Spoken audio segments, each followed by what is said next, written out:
You'll be swell. You'll be great. You're gonna have the whole world on your plate. Starting here, starting now. Oh, honey, everything's coming up. Vecna. Oh, Vecna, you're so fine. You're so fine. You blow my mind. Hey, Vecna. Hey, Vecna. What's up, nerds?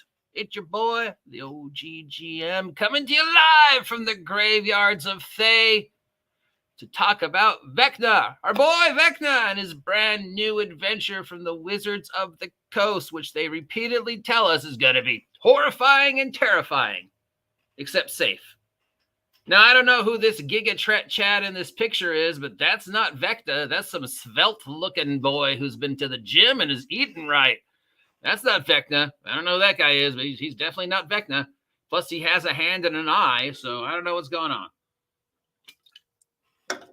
So in case you didn't know, the core adventure for 2024 D&D brings back the most iconic D&D villain, the original big bad guy, Vecna, of the infamous Hand of Vecna, Eye of Vecna, and Head of Vecna. We'll get to the Head of Vecna shortly. But in case you were, like me, thinking this was going to finally connect the 10-year story regarding the Black Pylons, nope, it doesn't. This is a brand new story. How is it connected to Mines of Fendelver and the Black Obelisks? It's not. It's a brand new story. You'll be playing 10th level characters, so you've either already gone through one of the many adventure paths that get you to 10th level, or you'll be making new 10th level characters, and you're going to go all the way up to 20th level, which is pointless, because anything after 8th level in 5e, you're pretty much able to take out gods. I ran a high-level D5e game, and they were able to go through the Avatar of Jubilex in like a round and a half. So, yeah. Anything after 8th level, then you're pretty much, you don't need to be 10th or 20th level. Now, during the interview, they tell us this is going to be terrifying. It's going to be awful. It's going to threaten the multiverse. If your characters don't intervene, D&D as you know it is doomed. Which, of course, would be, well, so what if I'm not running that adventure? And just continue to doing D&D 5e the way I've been doing it for the past 10 years. What if I'm running my game on Midgard or my own world? Are you going to show up to my house and go, oh, well, not enough players, stop. It's a stupid advertised way to run this, but they want you to know how terrifying it is and how important the stakes are. We've got an interview with one of the, with Todd and, I don't know who this other person is. Who is she? Amanda Harmon, who's the senior designer, and I guess had something to do with the creation of this module adventure on YouTube. It's about 20 minutes long, and it talks about Vecna, the history of Vecna, and how Vecna's story is important to what's going on with the 5e right now.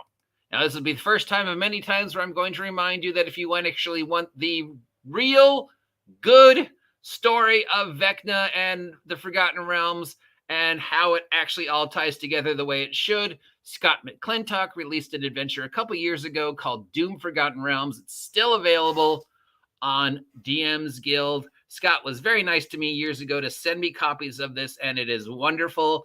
It is the Vecna campaign you have always wanted if you love Vecna and, whether you play 5e or not, but have played in the Forgotten Realms and, want to see the idea of the Forgotten Realms being doomed. I mean, what happens if all the adventurers of the Forgotten Realms of D&D so far, the players don't succeed from, Mines of Fendelver all the way up to Tomb of Annihilation, which is about the time where he wrote this, and going forward. And it does deal heavily with Tomb of Annihilation and the basically post-apocalypse that happens after Tomb of Annihilation, which was, of course, never addressed by Wizards of the Coast. As far as Wizards of the Coast concerned was, Tomb of Annihilation happened, oh yeah, sure, but it doesn't matter. But if like you go through Tomb of Annihilation, you're like, no, dude, like how many people are dead?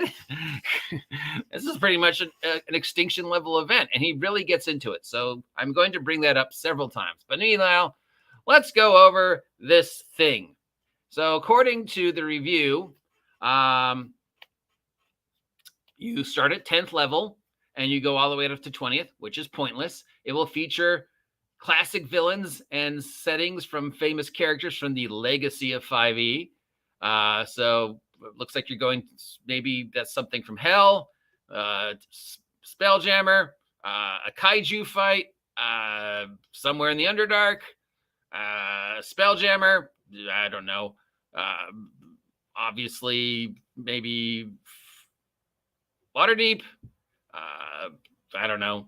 There's Vecna looking all cool. I wonder if the other liches show up, like a Sarasek and Zastam. Here's Vecna. Here's Vecna. Here's, what's her name? Silverhand, Ariel Silverhand, who apparently plays very much. She's very important in this story, Ariel Silverhand. I mean, I know we haven't mentioned her in the last 10 years, but she's one of the most powerful, good wizards in the world. Really? What about Elminster? I mean, who the fuck, I mean, other than the Drow shit, when has she been relevant? We got some more stuff. We got some bog monsters. We got some undead. We got this. Apparently Elrond shows up. Lord Soth shows up. So I guess we're going to Ravenloft. Looks like Loth shows up, or the Drow shows up. So I guess we're going to the Underdark. Here's Vecna again, looking all slim and Chad. And here's Vecna again. And I don't know, here's somebody holding, looks like maybe Koss in the Sword of Koss, or maybe Black Razor. So maybe Koss shows up again. I mean, you can't really have a Vecna module if you don't have Sword of Koss. So whatever. Yeah, there it is. So we've got a 19-minute video where Todd and a couple other people talk about this module. And repeatedly, they tell us how important the player characters are in this module, how the situation cannot be resolved unless the player characters intervene, how the player characters are more important than any of the NPCs, even though NPCs like Mordekainen show up, Lord Soth shows up, Elminster shows up, they are not as important as those 10th level characters.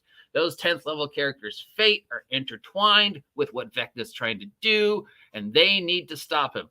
And she says this like 80 times. Like, this is a 5-minute interview that is stretched out for 20 minutes where they basically say the same thing over and over and over again. It's terrifying. It's horrifying. It's the fate of the multiverse. Vecna wants to reshape the multiverse. He's getting this seed that he's going to use. Let's see. Vecna wants to become the supreme being of the universe. Vecna is the god of secrets, and secrets and the power of secrets are the theme throughout the book. A mechanical subsystem for using the power of secrets. You go back to Ravenloft, the 9 Hells, and 5th edition places that we visited for the last 10 years. So nothing before 2014, because remember, anything before 2014 D&D doesn't exist. You'll be having a fun meta experience for players to visit locations they remember about. It will be featuring the Rod of 7 Parts, which is, of course, scattered across the multiverse. So Vecna's trying to build a seed. He needs to get an artifact, the Rod of 7 Parts, and it involves secrets. I don't know. This is starting to sound a little familiar. Each piece of the Rod of 7 Parts is in different places. Our Austriel Silverhand is a very important NPC in this, even though she has not had anything to do with the Forgotten Realms for the past 10 years, really. And she sends out a call to the other big wizards, Tasha, Mordekainen, and Elminster, to come to her sanctum and sigil, because apparently they need to throw in Planescape. Because remember, according to Jeremy Crawford, 2024 D&D going forward is all going to be Planescape-centric. This adventure is all about hopping the planes with Vecna, trying to stop Vecna as he tries to reshape the multiverse. If you don't stop him, the D&D multiverse, as you know it, is going to be destroyed, which I guess means I don't have to buy products in 2025. If all I have to do is go, oh, Vecna succeeded, fuck you. And apparently now she no longer lives, in Neverwinter. She now lives in Sigil, because it's always been Planescape, according to Jeremy Crawford. 2014 D&D was Planescape. 2024 D&D was Planescape. Anything you remember otherwise is completely incorrect, according to Jeremy Crawford. And Lord Soth shows up. Strahd shows up. Maybe Tiamat shows up. Twists, turns, and spoilers show up. It's a love letter to D&D, a love letter to D&D. It's a love letter where in this interview, this woman basically says the exact same thing like 20 times, wants us to know how terrifying it is, the fate of the Forgotten Realms and the multiverse is in your hands. You are more important than anybody else. These 10th level characters are more important than Tasha, more important than Mordekainen, more important than Elminster, more important than Vecna. And they are instinctively tied to Vecna. Vecna's got this plot where he's going to try and reshape the multiverse with a seed, the seed of chaos. Wow, that sounds really familiar. And he's trying to gather the rods of 7 parts. Wow, that sounds really familiar. To reshape the universe. But don't worry, you can stop him because you are intrinsically tied to Vecna. And you're the only hope the multiverse has. And at the end of this, the multiverse will be ever changed, possibly to reflect how 5e 2024 is different than 5e 2014. Also, they pretty much tell you can't lose. I mean, they've already got a built-in ending. They already know pretty much Vecna's going to fail. The players are going to succeed. The players are more important.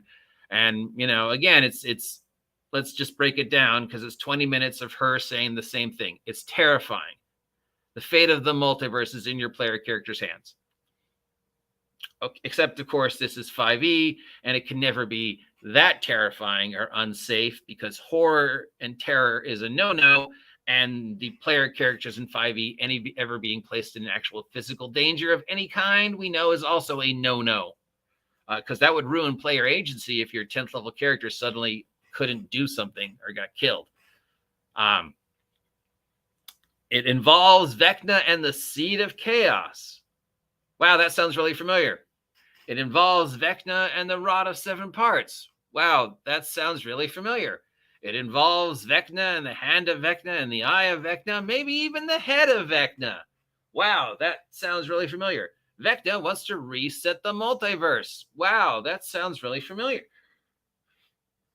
Your players are the only ones that can stop him because you're intrinsically tied to Vecna. Wow, that sounds really familiar. In fact, point for point, as she goes over multiple times in the video, and Scott goes over multiple times in the video, and Crawford and Perkins go over multiple times in the video what the plot is. They lay the plot out. If you want spoilers galore, watch the 20 minutes video. You can walk away going, well, I don't need to buy this because you just told me what's going to happen.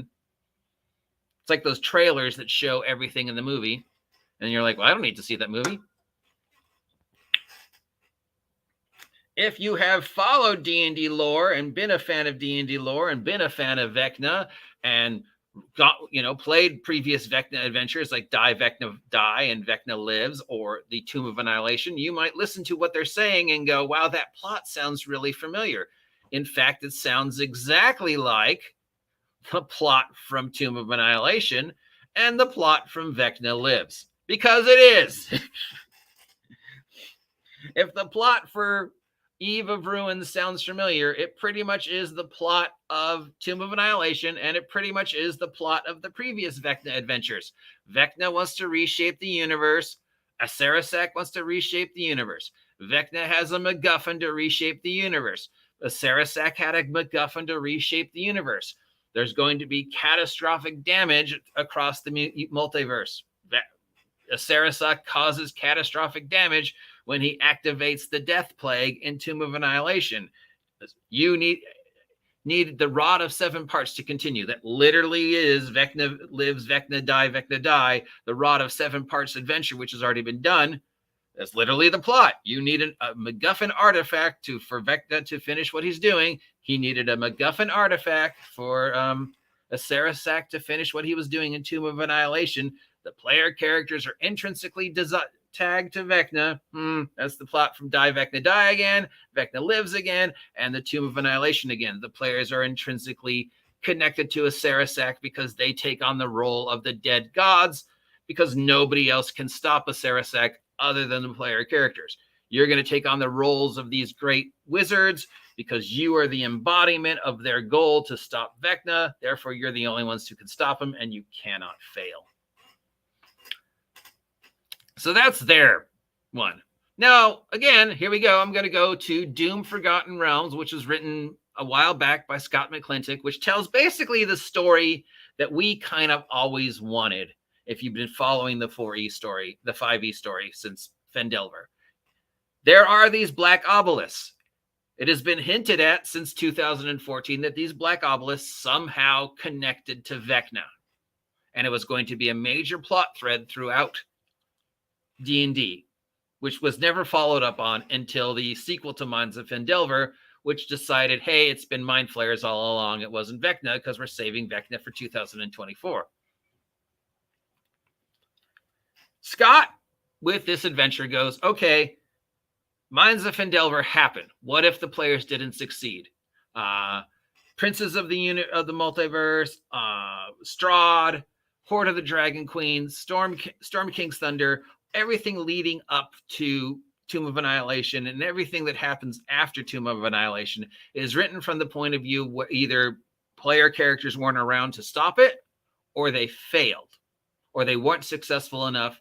Tomb of Annihilation happens in Scott's version of the story, and then it turns out at the end of Tomb of Annihilation, leading into Rime of the Frost Maiden, that it was Vecna. Vecna was behind a Sarasek's plan to release the Death Plague.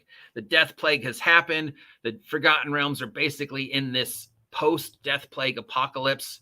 Rime of the Frost Maiden happens as the results of Storm King's Thunder, where the giants are in a position to really, truly be a threat, and they have been manipulated by Vecna. Vecna has manipulated all these events via the Black Obelisk, beginning in Phandelver. But, of course, Scott wrote this before some of the other stuff. You know, I think the last thing that this connects to is Rime of the Frost Maiden. So anything after Rime of the Frost Maiden, you kind of just have to spitball whether they happened or not, adventure-wise. Not that there were really a lot of adventures after Rime of Frost Maiden, but then you go to, you know, Phandelver and beyond, which is the end of the 2014 through 2024 storyline that's supposed to wrap everything up and wrap up the Black Obelisk storyline. But it doesn't really do that. It doesn't really, you know, interconnect with Tomb of Annihilation. It doesn't really interconnect with Storm King's Thunder. It doesn't really interconnect with, the Tiamat adventure, or to the Dragon Queen. It doesn't really interconnect to the Undermountain stuff. It just sort of says Phandelver happens, stuff happens. You go back to Phandelver to fix Phandelver, and oh, it turns out it was Mind Flayers all along. When, you know, this story is much more the story we wanted. The story that was hinted at, the story that would make more sense is that it was Vecna all along. And then you have 2024 D&D starting with Vecna has succeeded. Here's his master plan.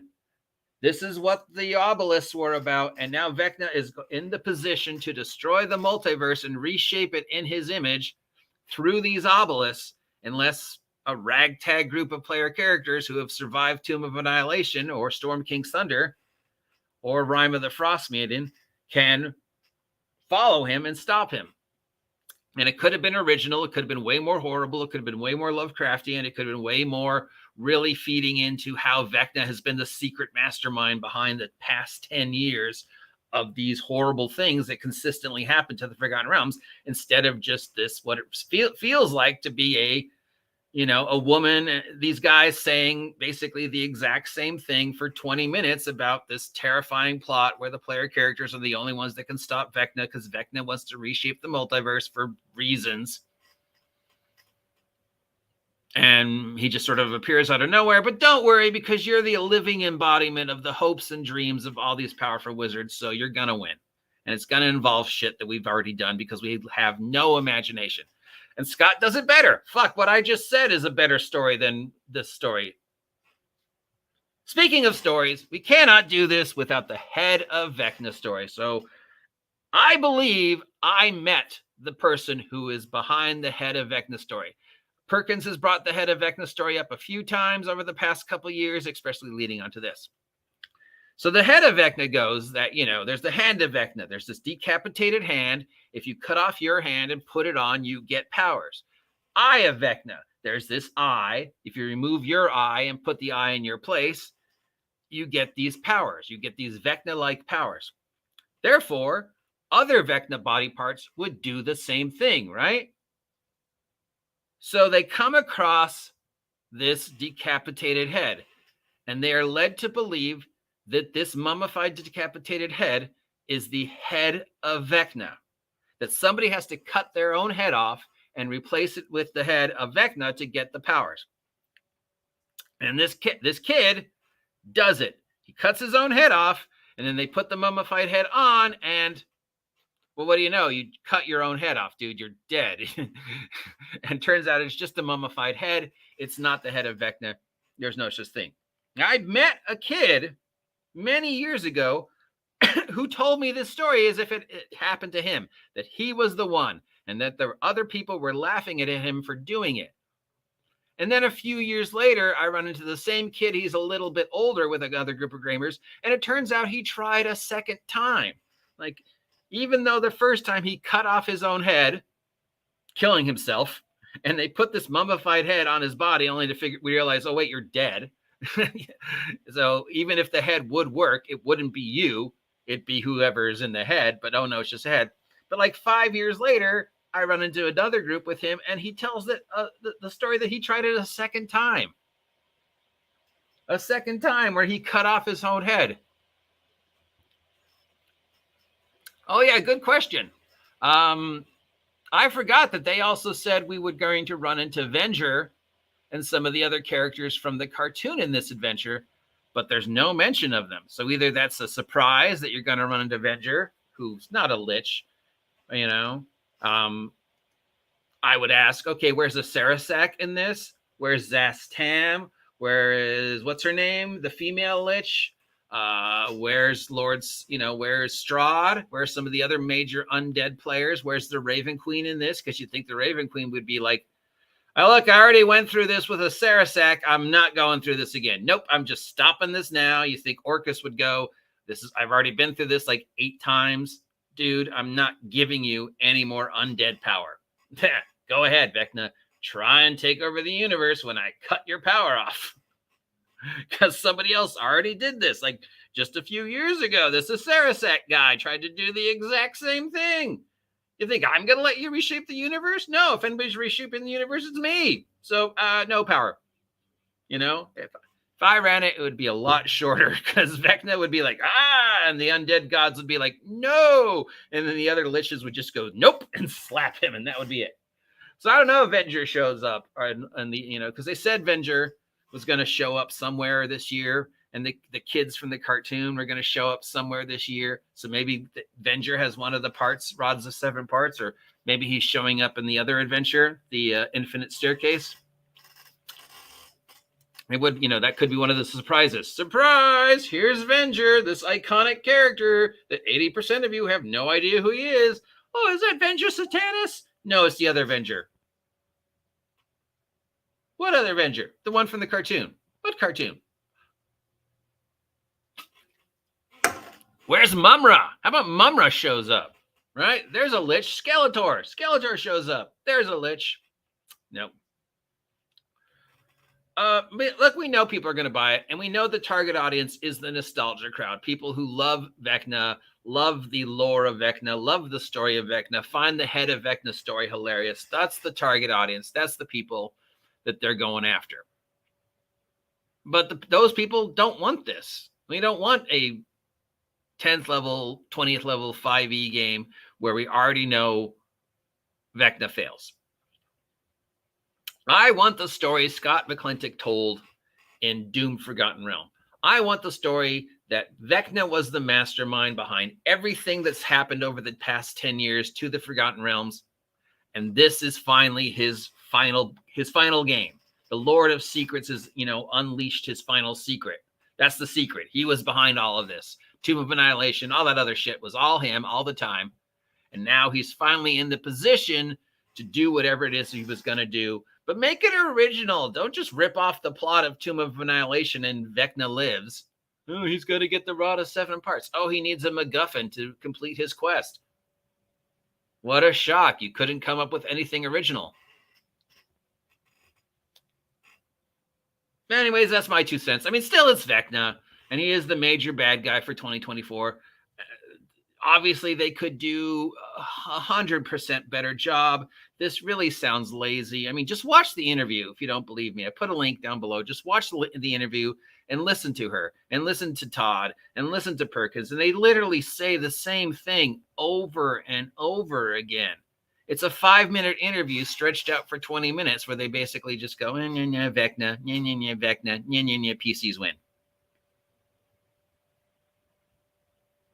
So unless the adventure has at the end of it the what happens if the PC loses section, does it really matter? Does this adventure really matter? Is anybody really going to go, oh yeah, I didn't run it, so my campaign's doomed? Oh no, Vecna won, my campaign's doomed. Did anybody run Tomb of Annihilation and then at the Tomb of Annihilation go, wow, the world is really fucked up. All these major NPCs are dead. All the death gods are gone. I should be running Forgotten Realms, the Apocalypse. No, nobody did except for Scott. So I highly recommend head on over to DM's Guild. If you want to read, even if you're not a 5e fan, if you want to read the Vecna story that you probably wanted as much as I do, read this or just, make up your own. The story's there. The story's there. Black Obelisk, 10 years, Vecna was the mastermind. There you go. I'm the OGGM. If you appreciate this whining, let me know. If you never want to hear me talk about this ever again, let me know. Remember, if I hit 2,000 subs by August 4th, I won't talk about Wizards of the Coast for an entire month. And that's Gen Con. That's Gen Con. And so, yeah. So if you want me to shut up about Wizards of the Coast, subscribe. Help me hit 2,000 subs. Till next time, stay safe. It's raining. And I'll talk to you all later. Now repeat after me.